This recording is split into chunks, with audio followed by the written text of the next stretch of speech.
Nous sommes de retour sur le plateau de TV Finance et je vous remercie beaucoup pour votre fidélité. Je vous remercie beaucoup si vous nous rejoignez à l'instant. Et juste avant de retrouver David Furcage et son chronoCAC revisité, on va faire un détour par le Palais Brognard où l'indice phare parisien, le CAC 40, est stable, plus 0,04%. C'est quasiment étal, 7284 points. Les investisseurs prudents avant les nombreuses décisions de politique monétaire qui vont émailler la fin de semaine avec en fer de lance la décision de la Réserve fédérale américaine qui interviendra ce soir à 20h heure de Paris. Voilà, dans cet environnement, comment va évoluer l'indice phare parisien? Est-ce qu'il y a d'autres secteurs à avoir en tête dans un univers teinté de prudence et d'incertitude? Eh bien, pour répondre à ces questions, je suis avec le président de iWave Capital, monsieur David Furcage. Bonjour David.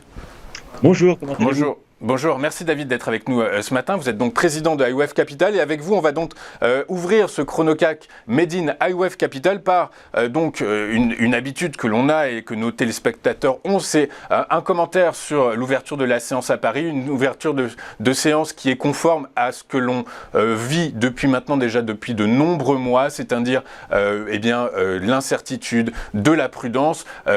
Du coup, j'imagine que ça va perdurer selon vous, David. Eh bien, ce que l'on observe donc depuis maintenant quelques mois, c'est que le CAC 40 évolue dans un large range, et c'est une situation d'équilibre donc entre les acheteurs et les vendeurs.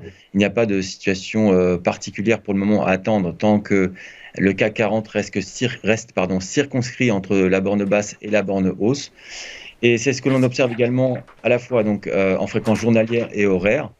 Donc, pour le moment, rien de spécial à attendre de l'indice parisien pour le moment. Donc du coup, par la force des choses, est-ce qu'il y a d'autres secteurs d'activité auxquels il faut s'intéresser, où il y a plus de volatilité et auquel cas, plus intéressant pour nos téléspectateurs, selon vous? Bien oui, c'est ce que je pointais la semaine dernière, et notamment le secteur pétrolier qui est tiré par, comme le graphe l'indique ici, une poussée de l'or noir et qui se dirige allègrement vers le 100 $ et qui doit susciter notre intérêt, contrairement à l'indice CAC 40 qui évoluait en règle comme je l'ai indiqué à l'instant.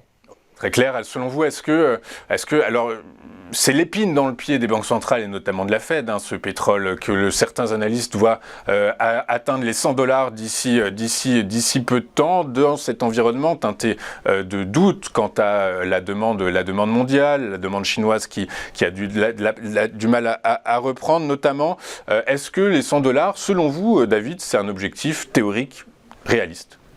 Oui, tout à fait, compte tenu de la poussée que l'on observe en tous les cas d'un point de vue psychologique. Les 100 $ doivent être dans nos esprits. C'est une barre symbolique en fait qui n'est pas forcément technique, puisque moi le niveau que j'observe c'est le niveau des 98,45 et de ce fait les 100 $ éventuellement c'est un niveau complètement psychologique, mais qui ne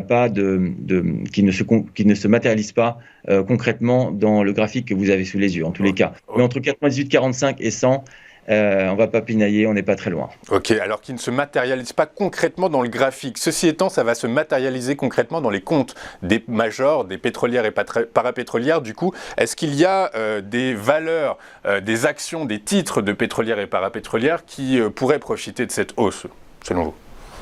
Alors oui, tout à fait. Donc si l'on observe le secteur pétrolier américain, eh bien celui-ci caracole avec des sommets historiques et doit susciter toute notre attention puisque c'est le secteur le plus fort maintenant depuis quelques semaines, et à ce titre, il est intéressant d'observer les valeurs qui le composent.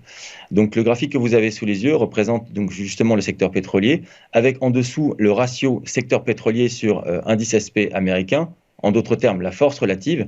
Et ce que l'on peut observer, c'est que le secteur pétrolier américain surperforme l'indice de référence, à savoir l'indice SP500. Donc ça veut dire quoi concrètement? Ça veut dire que c'est un peu trop tard pour rentrer dans le secteur, il faut attendre un retour sur un niveau que vous avez calculé éventuellement? Non, pas nécessairement. Ça signifie qu'il y a simplement du momentum dans ce secteur et que c'est le moment de s'intéresser, enfin en tout cas depuis maintenant 2 semaines, de s'intéresser aux pétrolières américaines.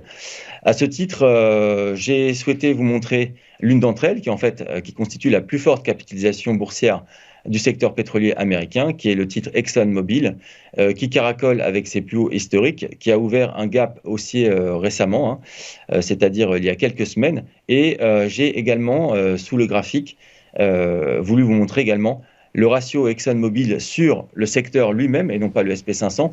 Et ce que l'on peut observer, c'est que ce titre surperforme non seulement l'indice de référence, à savoir le SP500, mais également son propre secteur.